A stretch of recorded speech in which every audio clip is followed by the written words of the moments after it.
Okay. All right. I'll give a nice little introduction. Cool. Thanks everyone for loud truck coming by. Thanks everyone for joining us. For those of you that don't know me, I think I made introductions, but I'm Emily Finch. So I work for Martin County Soil and Water Conservation District, but I also cover Daviess and Orange counties. So my position is Invasive Species Specialist. So I provide education outreach to landowners. I do site visits, write management plans, and also coordinate events, have educational booths at events. Our Daviess-Martin CISMA, I coordinate that. I have a flyer on the table if anyone would like a site visit to their property, whether it has kudzu or not, or if you know any other landowners that need assistance. And I was the one who invited Will to come here. Actually, a couple years ago, when Teresa Harder was still at the SWCD, she and I met with Will's predecessor, Ken Cody, out here along with USDA NRCS to kind of look at the kudzu situation. And because there was concern, about is anyone controlling it? What is the status of the population? And so we had met with them then and had wanted to do some public outreach, but there was some turnover in Ken's position at the time, which is why we held off. So hopefully Will can kind of give us the story of what's going on here. We're also recording it for anyone that can't attend. And then we'll do some questions and answers afterward. And it's pretty informal event here today. So Will. Cool. All right. Well, thank you, Emily, and thank you all for being here. It's a lovely evening in the shade, at least. So my name is wdrews, and I work for the DNR division of Entomology and Plant Pathology, and I'm a nursery inspector and compliance officer, but I also coordinate our kudzu control project. As a state agency, we both regulate kudzu, and we have some prohibitions on it, which I'll get into, but then also kudzu is a very difficult species to control, so we also have a small pool of money for which we try to help landowners manage some populations throughout the state. So I guess just a little background on kudzu. I'm sure if you're all here, you mostly, you can see it. It's around us, but are at least aware of it. But just a little general background on kudzu. Kudzu, scientific name, Prairiea, Montana, sometimes variety lobata, is an invasive vine. It's from Asia, and here it grows mostly as a woody, semi-woody vine. It does produce some woody vegetation, but really winters kind of keep it at bay, and often will knock it back at the end of each year. So it doesn't grow necessarily on the same. Most of our woody plants will put on woody biomass each year and will have distinct growth rings. Kudzu really does not have distinct growth rings. It adds woody material, but it doesn't necessarily do that on a yearly basis. And the vines are pretty weak, easily bruised. Like I can just take my fingernail and just shred the bark like that. It's a very, very weakly woody species. But what we don't like about it is it's affectionately known for folks that are in the southern part of the United States as a vine that ate the South. You can find it climbing in the South. These vines would be all over all of these buildings right here. It would be completely covering. But what you can still see is that it can climb up completely up to the top of mature trees, and it will shade them out. And over time, what will happen is if it gets dense enough and thick enough around the trees, it prevents the tree from getting any sunlight. The tree will die. It was first introduced late 1800s as an ornamental plant, believe it or not. Actually, people enjoyed its flowers. You can see its flowers here. I know we had a couple folks that hadn't seen it flowering before. But the seen the flower, and I've been over here for many years. But I know, yeah. It's on some sites on a given year, I don't necessarily see it flowering, but it can flower. It has the potential to flower each year, and the flowers can be fairly attractive. They're large, slightly larger than redbud flowers, and they're in these spikes. They'll never flower. The whole spike will never flower completely at one time, but it'll flower starting from the base and going up towards the top. That around. Yep.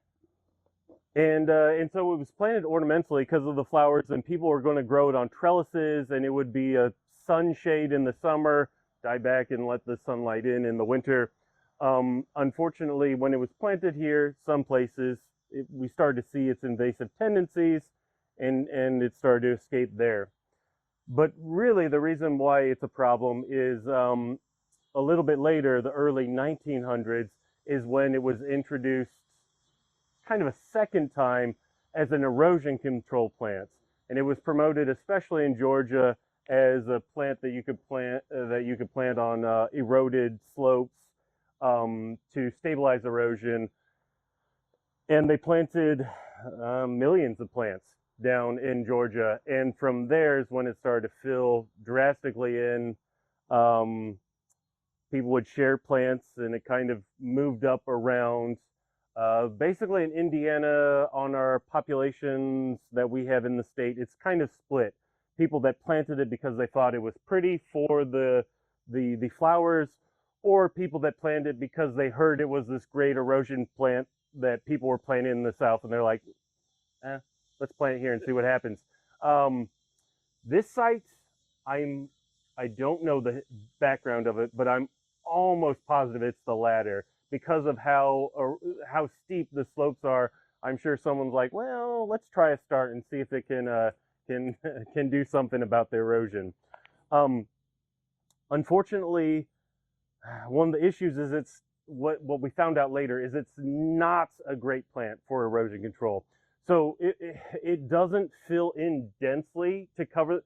It looks like it's very dense, but it's only rooting in like select pockets. And so it's actually not holding the soil very well. It's preventing direct elements from hitting the soil. It's better than nothing, but it's not as good as fescue even at erosion control because it just doesn't have that dense fibrous root mass in there to hold.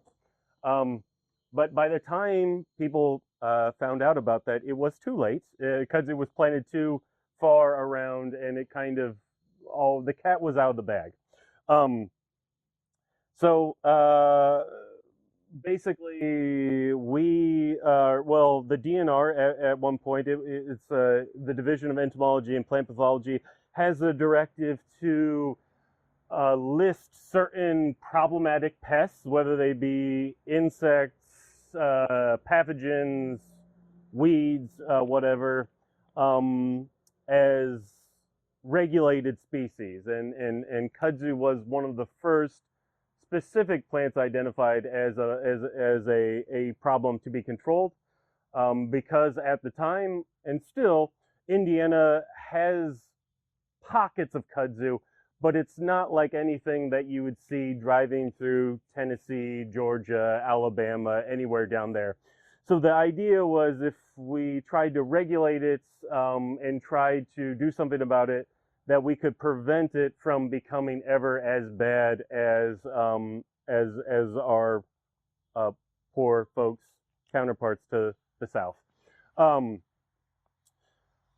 And so this whole project was undergone to see, first of all, identify how much kudzu was out there. At the time, this started around 2004, starting to assess, get an idea for how abundant kudzu was around the states. And at that point, mapping technologies were fairly new, and not a lot of folks were mapping, well, anything, let alone invasive plant species. So the whole beginning of the program was to start and have people call in, and we still do, or call or email with reports of kudzu around the state. Since that time, we are now at about 220 sites with kudzu around the states, totaling around 265 acres and covering 44 counties. So it's, a lot of people are like, oh, it's a southern issue. No, we have kudzu up in northern Indiana as well. It really spans, for some reason, we have a strip that's on the north rim, touching Wisconsin and Illinois and Michigan. Then we kind of have in the central plain kind of this slate where I guess no one wanted to plant kudzu or had the druthers to plant kudzu. And then really the worst of it is in southern Indiana, where the climate's a little bit better for it, and it really can get a hold. And it ranges from some counties, we have one site, to the county that has the most kudzu sites, unfortunately, is Harrison County. And it's also where kudzu does very well. We have some very thick and woolly sites down there in Harrison County, unfortunately. But anyways, what we decided, the prohibitions on kudzu are pretty strict. It kind of follows our general prohibitions on other regulated plant material. You can't sell, trade, import, exports, barter. So I don't want to hear anyone talking about taking sprigs back home. But besides that, we also have an additional thing which kind of also follows more closely aligned to maybe the noxious weed regulations, where if kudzu's on a property, the landowner must take actions to control and prevent the spread of kudzu as well. Now, I'll get a little bit into kudzu biology in a little bit, but long story short, we know that that's that, and we do have landowners that do work on controlling it themselves. Unfortunately, kudzu is a very tenacious vine and can be very difficult to control. So, to often the point, if it almost requires trained professionals to thoroughly control or try to eradicate kudzu, because if you leave one sprig and one vine left untreated, it can, and sometimes it looks like everything's controlled, but the vines can lay dormant for a while, and then we've had populations up to 4 years where you don't see any kudzu, and then it pops up the next year with a vengeance. So it's particularly tough to control, and thus the idea was early on to also have some money that the state could allocate for control, to help out and ensure that we get some ideally eradication, but at least suppression where kudzu's not spreading to other sites. And so since that started in 2006, since 2006, over 140 sites have been treated. Some of those sites up to 15 years, sometimes in a row, unfortunately. Sometimes we would have treated a site for 7 or 8 years, and then it appeared gone, and we waited a couple of years, and it came back, and we had to come back and retreat it. But all that being said, this is done mostly via state contracts. We contract with invasive plant control companies to actually do most of the work. And on sites like a mature kudzu site, a site like this one in Martin County, you really need a crew that has controlled kudzu before and has the expertise to handle it. because it's pretty daunting, to be honest, when you look at it, and it's growing up all the trees and is basically the majority of the ground cover. So over that time with contracts, we have spent over $1 million actually in, what would that be, since 2006, almost 20 years. So we don't have a lot of money. It sounds like a lot. It's actually, we have a relatively slim budget each year to allocate, but that's from continuous treatments, and that doesn't include also our staff time. We do a little bit of in-house treatments, and we do a lot of monitoring. So one of the things that we do is we try to get out to each site, whether it's in treatment or not, or that we think it's been eradicated. And some sites, I think we do have eradicated. Some sites, it decides to rear its ugly head in the future. But we have staff that provides countless hours, and even we've had some volunteer work, especially from CISMAs, that have helped out with monitoring as well. And so, yeah, that's kind of the background of Kudzu and kind of our control program. I guess we can talk about this site in particular since we are here. So this is what we call Martin 1. This is the first Kudzu site that was identified in Martin County, as well as one of the first sites that was identified in the state. This was one of the first ones that was reported when we were like, hey, people, contact us about Kudzu. This one popped up, as all of you I'm sure are aware. It's very visible when you drive along the highway. So this one has been on our radar basically since 2004. I personally, we don't have any records on the, ooh, hi there, on the site history of how long it's been here, but I think I heard a gentleman say maybe 50 years. Yeah, over 50 years. Over 50 years. I lived across the highway for 49, and it was already here by. Yeah. So I have to imagine it was probably planted to try to see if it could do something with erosion control somewhere around here. Not the 20s, but maybe the 40s or 50s. One of the, this site is about 1.5 acres. It looks much larger, but what it basically is doing is it's basically covering the tree line around, well, the deep ravines that are around basically where we're standing right here. Going a little bit further on that way, following the road up a little bit.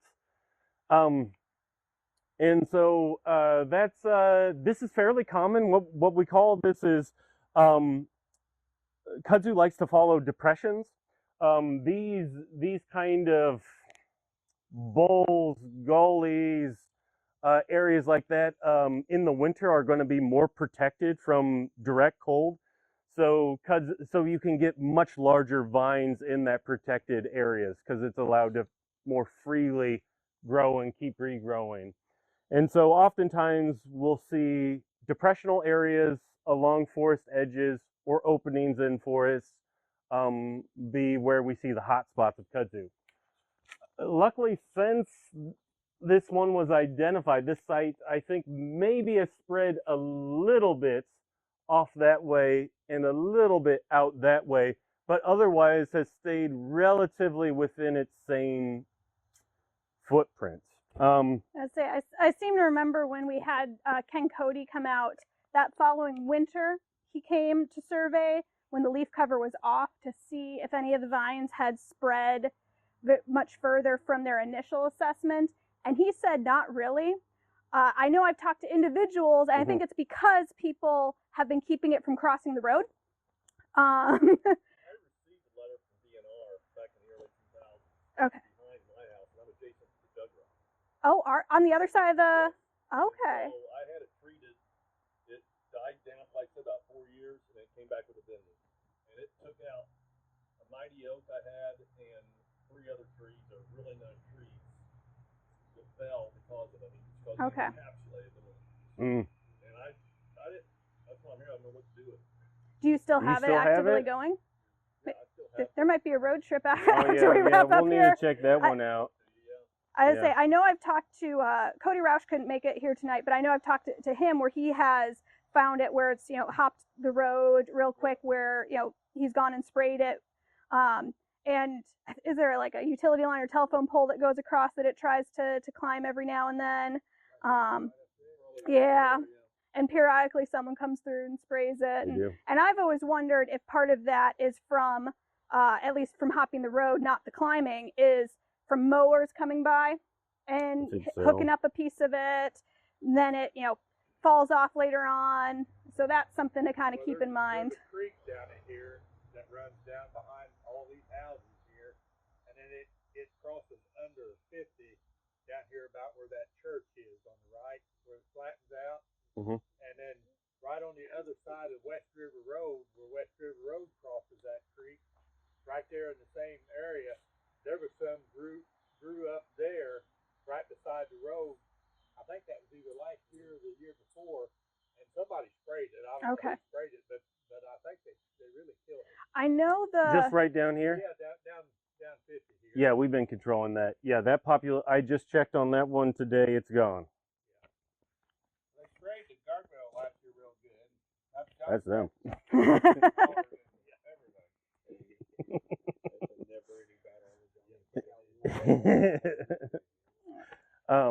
But it's working up there. You can tell after they killed some of it, it's working real bad on that. One of these days they're gonna have to put rock in there. That's gonna slide. Yeah. Right across the house. So that's a good point. So I guess we do get a lot of questions about, because this is so visible, about why it's not been treated.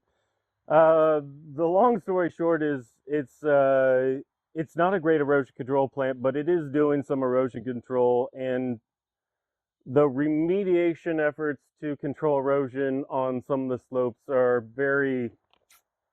could be very costly.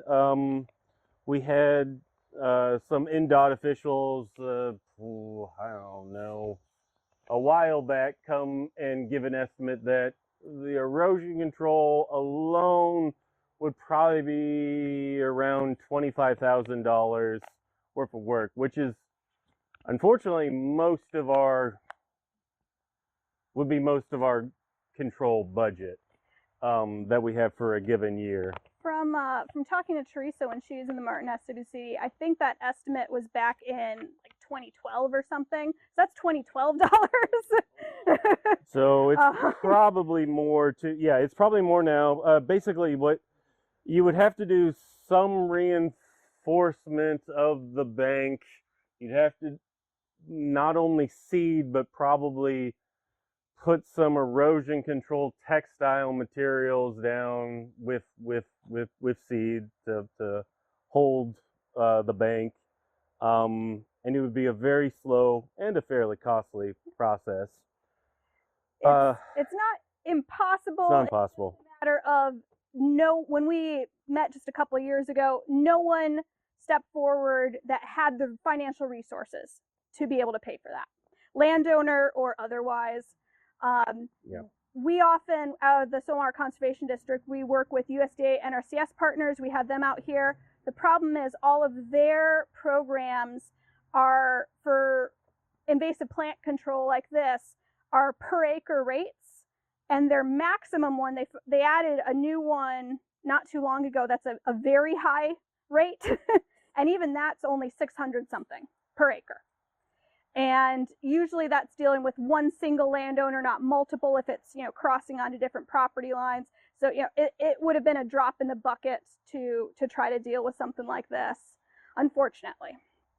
So I know at the time we had kind of discussed where if it wasn't and this is an if, it can change at any time in a year, but if it's not actively spreading elsewhere, that the best route for this was to just try to keep it contained and monitor it. Am I right on that, Will? And what we're trying to do is control any satellite population that's springing off of it. So like you guys mentioned, the one that popped up down at the base of the hill. We, I'm hoping, have eradicated that one now, and we'll try to put out any spot fires that flare up around it.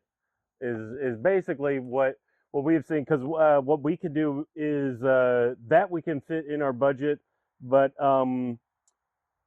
trying to take this one on, we would lose ground on a lot of other sites that we're working on, because we do have a lot of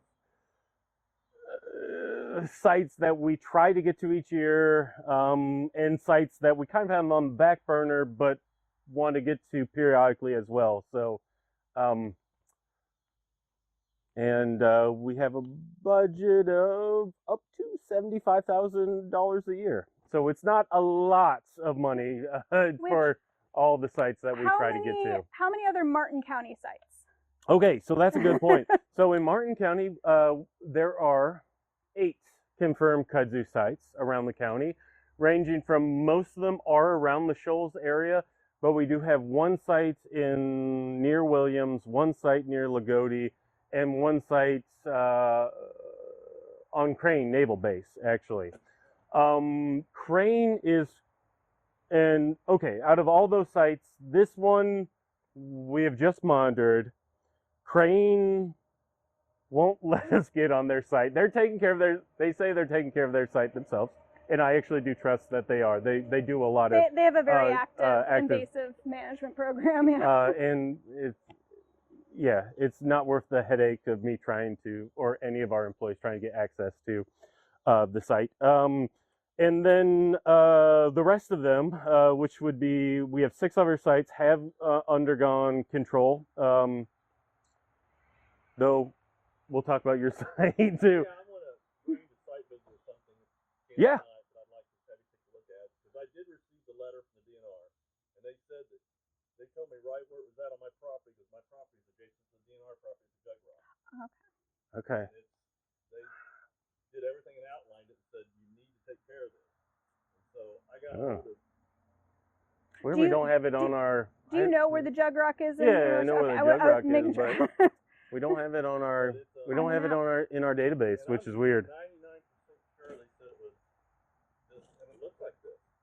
If they're telling you have to control it, it's probably kudzu, because there's very few plants that actually have any impetus on requiring the landowner to control them. Noxious weeds and kudzu, I think, are the only ones that I can think of. The only thing I can think of is somehow maybe you got connected with nature preserves, and they, because of being close to Jug Rock, they just were like, hey, you got to treat this. But yeah, we'll talk and take a look after, because we want to make sure that we have that one added, and we can assist with control on that. I hate to lose any more trees. I know, yeah. They're not falling in my yard, but they're falling in my woods. But Martin County sites. We have 6 other sites that we have in our database, at least, for Martin County. Most of them have undergone treatment. Almost all of them are potentially eradicated. Besides one that was comparable to this site is what we call the 3rd site, Martin 3. This was the one from Williams, and I'll just, it's hard to see because my printer doesn't show, but this is what it looked like initially. That was, I think, taken, actually not initially, that was after a couple years of control. That's probably the 1st or second year it was found. That's about a comparable site to this one, about 1.6 acres. Very dense, as you can see, making what I like to call kudzu plateaus, where the kudzu looks like just flat plateaus growing around there. We've treated it for now, unfortunately, this year would have made 11 years, and I can show you, this is what that site looks like now. Which is kind of our end goal when we can do it. It's basically to where there is still some kudzu there. We did spot spray a very little amount, But basically, I mean, you can't see it. You wouldn't notice it. I talked to most of the landowners. They're like, yeah, we haven't seen it for a while, which is good and bad because they still did have it. So I'm glad we still went out there and controlled it. But that site is one where we're getting close to almost wrapping up where we call active treatment and moving it just to a monitoring stage where we just go around every year or every couple years to just check to make sure we actually have gotten rid of it and it's not popping back up and continuing to grow. So, and I am remiss because we were just talking about this. I didn't actually go over how to ID kudzu, but basically we talked about the flowers and everything. Kudzu is kind of unique in that it's a trifoliate leaf. It's got 3 leaflets per leaf, so this whole thing that's a single leaf. It's fairly big. There are a lot of things, there are a lot of other plants, not a lot. There are some other plants that have 3 leaves.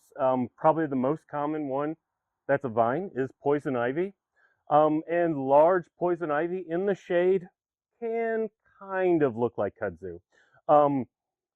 What kudzu likes to have is it will have kind of very wide leaflets, but they're also they will often have lobes. So there will often be a lobe on both of these lateral leaflets and sometimes 2 lobes on the top one. This isn't a great example. That's a better example of a typical kudzu leaf. It's also, on the young stems, is going to be densely hairy. So there are going to be a lot of fine hairs that we see, and even as it gets woody, we'll see a little bit, it'll retain some of those hairs on there. There can be some kind of purplish or dark spots on the stem as well. If it's flowering, nothing else has a flower like this, that's a good indication that it's kudzu. Oh yeah. It always strikes me as like if soybeans were climbing is always what I think of. Basically, yeah, the soybean leaf and soybeans and kudzu are fairly closely related, but it's much wider than any soybean leaves, really. But on a small like this start, that's pretty close. What it likes to do is it likes to both run and climb. So this is a characteristic runner, what we call. So it likes to produce from nodes, especially where it roots in the ground, these long lateral runners that just run across the ground. And these are ones that we've seen kudzu sites that have runners that go 200 feet in length. We'll just run out and keep on running. And these are going to be where we have dense shade and forest. So kudzu can go through that, but what it will do is it will stay as this runner and will just run across the ground till it finds an opening and then pop up there. And kudzu mostly spreads what we call vegetatively, so or asexually. So what it can do as it runs is if it hits a good spot on the ground at a node, it can start rooting in, and then it kind of creates almost what I call a spoke. You can have multiple vines that then come off of that single node right there. And that's the majority of kudzu spread we see from runners and nodes.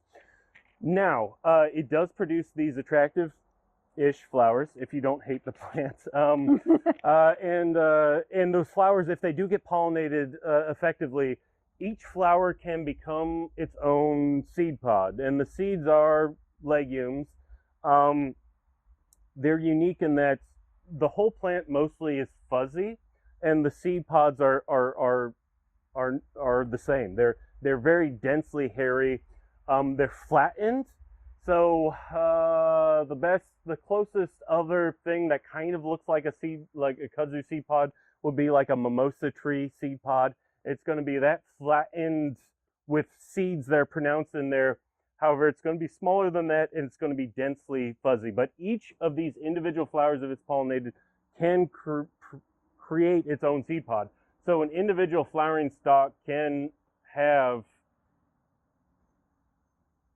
I don't even want to count, 50 to 100 seed pods on it.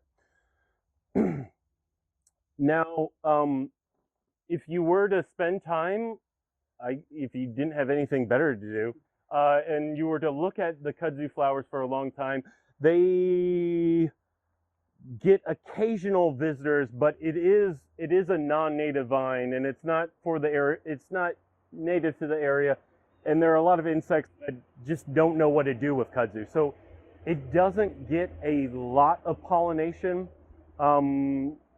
Basically, the only insect I've seen that's effectively pollinated kudzu is giant resin bee, which is a non-native bee from kudzu same area. And we do unfortunately have some of that in Indiana. And that's about its most effective pollinator. And then it can produce a lot of seed, and that seed can be viable and produce new locations. And we do have at least a couple sites in the state that are spreading by seed.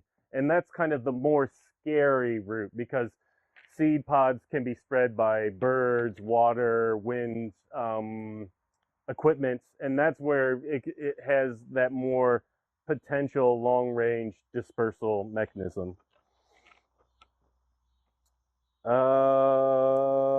But the best way to tell on the mature vines really look almost the closest vine that looks like a big kudzu vine like this is wisteria. And even wisterias, they'll get this size and get kudzu size and grow kind of around each other like this. But wisteria is going to be an actual woody species, and it's not going to be as easy to just kind of destroy. I'm just taking my fingernail and I'm just scraping that bark off. Again, a very weak woody species.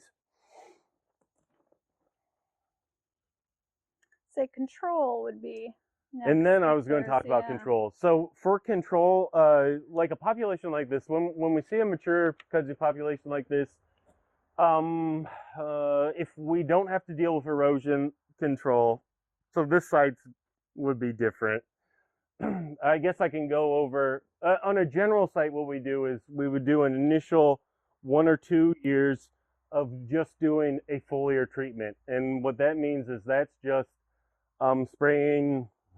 You could use a backpack sprayer, but what we have is our contractor uses a 100-gallon spray rig with a pressurized nozzle, and they can spray to the top of trees. We don't like doing that, but when we can do something else, but especially if it's just too dense to get in there to do anything else, that's really the best initial method to at least reduce some biomass, get some control, and then be able to maybe do some more effective control in the future. We use products with we only use a couple chemicals. We mostly use products that include chemicals like glyphosate, imazapyr, triclopyr, and clopyralid. So really, we're just using 4 chemicals. Of those, we really aren't using glyphosate anymore. Glyphosate's a non-selective. Probably everyone knows it. A trade name is Roundup. And it works very well for controlling a lot of things, and it is labeled and permitted for kudzu control. One of the issues with using something like Roundup is it's non-selective. You're literally, there will be nothing and when you spray Roundup on an area. Is Roundup also less effective on it than the others? Correct. It's not quite as effective. We were mostly using it for not foliar spraying, but for cut stump treatments. And so with that one, we did pilot. That's like cutting off a segment of the vine and treating that stump with concentrated glyphosate. And that's a method that the CISMA does at volunteer work days a lot on public properties. And we have a handout on that if anyone isn't familiar with the technique. The only time of year really you can't do cut stump is you don't want to do it in spring when the sap is flowing up, which I'm assuming that this is this pretty sappy or?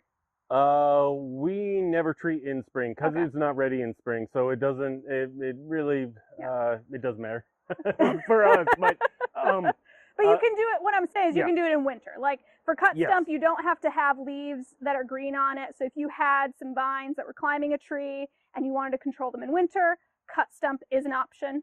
If you're using something water-based like glyphosate, it just needs to be above freezing outside so your mixture doesn't freeze. But yeah. One of the issues we saw is one of the issues with kudzu is it creates all these interconnected node pockets.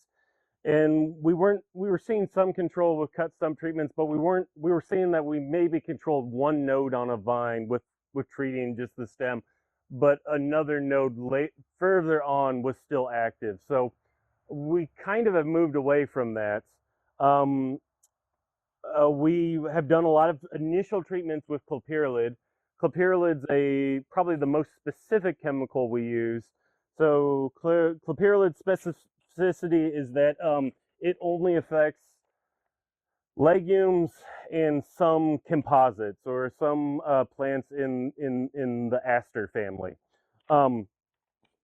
And so what you can do is, and we like doing that for initial treatments because you can just kind of spray fully, not indiscriminately, but relatively more indiscriminately, and like you aren't going to necessarily affect like a walnut tree that was there, or if you want to keep it a locust tree or whatever. The only trees that they would really impact were other legumes, so redbuds, mimosas. Oh yeah, black locust. It doesn't fully.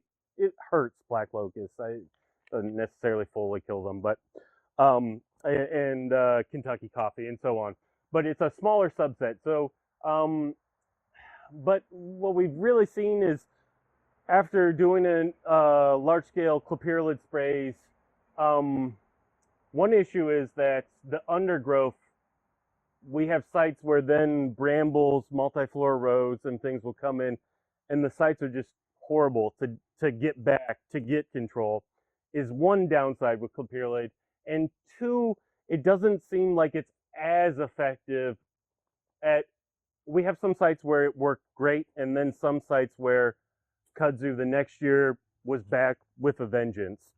So really our preferred chemical for foliar treatments on the most part is going to be a product with triclopyr, the salt formulation. So that's going to be, this is a generic thing, triclopyr 3, and it's triclopyr with an amine salt. And what that is it's broadleaf specific, so it's going to only control broadleaf vegetation. Grasses are going to be fine, and it works really well in kudzu. It will burn it back. It works pretty quickly. It's a growth hormone regulator, so it kind of causes the plant to grow out of control and burn itself up. And so we can see the effects within a week, which is nice. Whereas some products, especially glyphosate, can take up to 2 weeks to see effects. So we can see effects quickly. It burns it up, and it seems to get good. It seems to translocate very effectively with kudzu. So that's kind of our preferred method. And one of the nice things is if we're spraying an area like this, it also will control for us some of the brambles and prickly invasive plants that would make access to treat next year more difficult. So that's kind of a bonus for using that. But without killing the grasses. And yeah, so there is still some ground cover. It's not that it's bare ground, but we get good control on kudzu. We get good control on potential hazards in the future. And it really has been what we're mostly using. An extra nice benefit is that it is water safe for certain applications, so we can actually use it on basically all of our sites. There other products, it depends. You can get aquatic safe formulations, but not some products. It's difficult. So we're doing that a lot. We do use imazapyr a little bit. So imazapyr is kind of like glyphosate. It's the same mode of action, but it's non-selective. But imazapyr has some residual activity, and we save imazapyr for when we're at the end of treatments, when we're down to like a couple sprigs of kudzu here and there. And the idea is that we apply something that has a little bit more residual activity to potentially be the iron in the coffin to just kind of drive it through. And we've had some success with that. We've had some sites where it still pops up later, but that's what we use. We don't use imazapyr for a full, I don't think it's even labeled for that, but we wouldn't use it for a full broadcast on we large want lines. to save the trees. We don't want Yeah. to kill the trees. But then what we also have been using a lot on that has been really effective is we've been using what's called a basal bark application method, and that's where we take an herbicide. Either it can be in a backpack, it can be in a handgun, or a squirt bottle. And Ecology, we have contractors that are using very small containers. Fascinating. But it's the herbicide, instead of mixing it with water, it's mixed in an oil carrier, and it's applied just to the base of the vines. And what we'll do with this is we'll do both the base of the vines going to the roots or the nodes, and we'll treat a little bit further on each end. And the oil helps it without making any cuts. It just soaks into the vine and translocates from there. And we see much better control with basal barking than we do with cut stump treatments. It's very effective, and it's very selective because we're just treating the individual vines. There's relatively no harm to any of the surrounding vegetation. For that, we're using, again, triclopyr is the active ingredient, the chemical that we're using, but we aren't using it in an amine salt formulation. Oftentimes it's labeled with a 4 next to it, but it's ester, and it's a thicker solution, mixes better with oil, but you can actually still apply it as a foliar spray as well. And we have that with an oil carrier, and we just we're applying that, and we're getting really good control with that basal bark application. For any homeowners that are around, that triclopyr ester formulation, that's going to be the easiest thing to find. That's sold in a lot of your home brush killers as well. So not just these professional products. I know one of the brand names that I've seen for sale is Remedy Ultra. If you see Ultra in the name or a 4 in the name, that's usually the ester formulation. But you look on the label and it'll say the active ingredients, and it'll say, triclopyr, and then look for amine or look for ester in the long chemical name. And if any landowners aren't sure, if what they're purchasing would work or not, they can always contact me and I can help them with that. I've had people text or email me pictures of labels when they're shopping all the time. I have a little cheat sheet with just some of them listed. Because we don't recommend specific products or brands. Yep. These are just examples. But if a landowner, like for those folks that are around the edge of this that just want to keep it off of their trees, want to keep it from encroaching more on their property, that is probably their best bet, is to get something with triclopyr, maybe something that they can use as cut stump or basal bark and foliar spray. I'm going to put in a pitch here real quick for the the SWCD and the CISMA, we have a tool share program. So we have some flyers on the table, and we just started really advertising it this year since my position moved to work out of the Lagodi office as my primary office. So we have 2 backpack sprayers that people can borrow. They come with an herbicide safety kit. So it has eye protection, it has nitrile gloves, it has cat litters, a spill kit, clean water. Actually, my personal favorite from one of my first bosses when I was out of college, little puppy potty pads to do your herbicide mixing on top of. So that you, my herbicide mixing happens at my home where I also pot up plants. So I like making sure there's no herbicide residue anywhere there. So they can borrow that for free. We also have loppers and folding hand saws that people can borrow. These are all the same tools that we use at our volunteer work days. We don't provide herbicide. That's the one thing we don't provide. I can provide recommendations and guidance and answer questions. We can't give herbicide for use on private properties. But all this is, the only time anyone would pay to use any of this is if they damage or lose some of our tools. Then they would be responsible for the cost of it. Otherwise, they don't pay any money. They just have to contact me, arrange to check it out and return stuff and clean the sprayer when they're done. But that's about it, so yeah. And I guess the only other thing that I was going to mention is kind of, there are like some things you can do to prevent kudzu from coming over, or kind of best management practices. We do think that on a couple of sites, kudzu has come in accidentally or unintentionally, and so that would either most likely be from fill material that was from a site that had kudzu, or from somewhere down south, and or equipments, heavy equipments that maybe had done a job in Georgia, did not clean off properly, and came and did a job here. And so with that, just make sure if you have any, if you're doing any work or have any work done from contractors that are either working across state lines, make sure that you have them clean their equipment before they come onto your site, because prevention's the best way from preventing it. And then secondly, I mean, if you do, for specifically, you know, around this site, if you do see, for the neighbors especially, if you do see kudzu that's popping off in a satellite population anywhere,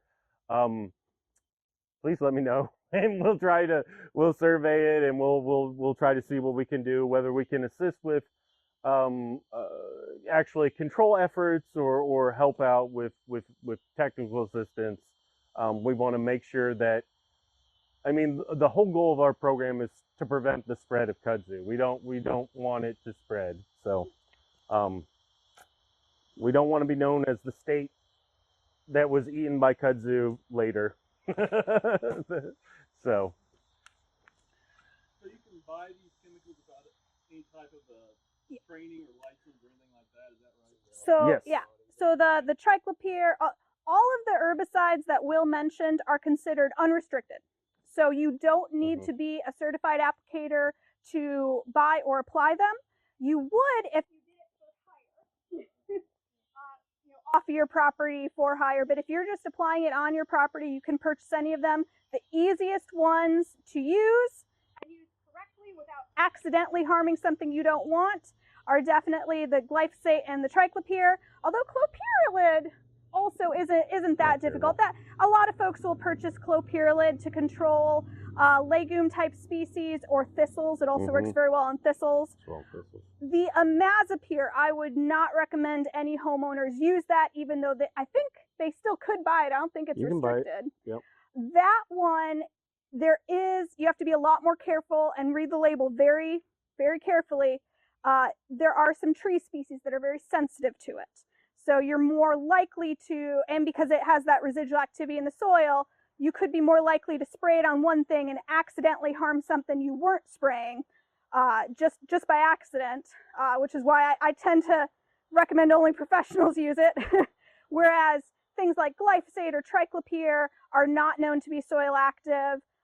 So it's a lot more straightforward of I sprayed the leaves of this plant or I put it on the stump of this plant. That's the plant that's dying, not, you know, something a lot further away. But yeah, and the only other thing I can recommend is, I mean, it is really easy to buy ready-to-use products. You can get ready-to-use both basil bark sprays as well as ready-to-use products that have triclopyr for foliar use. And that's probably the easiest way to go if you're unsure. Technically, you do, so these are the chemicals, but we often use additives or adjuvants to them to enhance the mix. So like when we're spraying foliar, I'm using that product diluted in water, but I'm also adding both a surfactant, a sticking agent to help aid coverage on the foliage and actually stick and not just slide off. As well as I'm using a dye normally too, so I know where I've been spraying. Yeah. And the same thing when I'm mixing for basil bark, we're using the product. I'm diluting it in a basil oil. There are other products other oils you can use, and then I'm adding, if the oil doesn't have a dye, adding a dye to that as well. Yeah. The products that I most commonly see if folks are really interested in basil bark, there's a product called Pathfinder 2, and it is that triclopyr ester already mixed in a basil oil. It can be applied either as basil bark or cut stump, but because it's already mixed in that oil, you can't then mix that into a foliar spray. So that's the downside. Whereas if someone just purchased the triclopyr ester concentrate and they're like, hey, I want to do basil bark, cut stump, and foliar spray, like they would need to go buy an oil carrier. Diesel oil does also work if you want to use it. It does work. We have a handout that lists it, but they also sell specialty bark oils that are a little more environmentally friendly. That could be mixed in for the basil bark and the cut stump, and then you could mix it in water for doing a foliar spray, and the label will give all the instructions on how to do that. So it's really all depends on, you know, the individual landowner, how much and what applications they think they're going to be needing. You know, if it's just a small, you know, lot here in town and they're just like, hey, I just want to do a few things, you know, maybe they opt for not something that can be applied as basil bark and something that could be used as cut stump or foliar spray. So it's, yeah. And if someone's not sure in those, I can walk them through the options too. I work with everyone who has just a small backyard to, you know, hundreds of acres. So everyone's in a different situation for that, for what would work best for them. And the dyes and the adjuvants, surfactants, those are also sold in the stores right in the herbicide section next to stuff. Some stores do a better job than others at keeping them in stock. But a lot of them will, you know, if you don't want to buy stuff online, a lot of them, if you need something in particular, will order it for you. So I mean, did you guys have more questions? Those are the big points that I really had for the day. And I mean, right here. Yeah. You don't see it as readily in those sycamores as the stuff behind you. What caused that?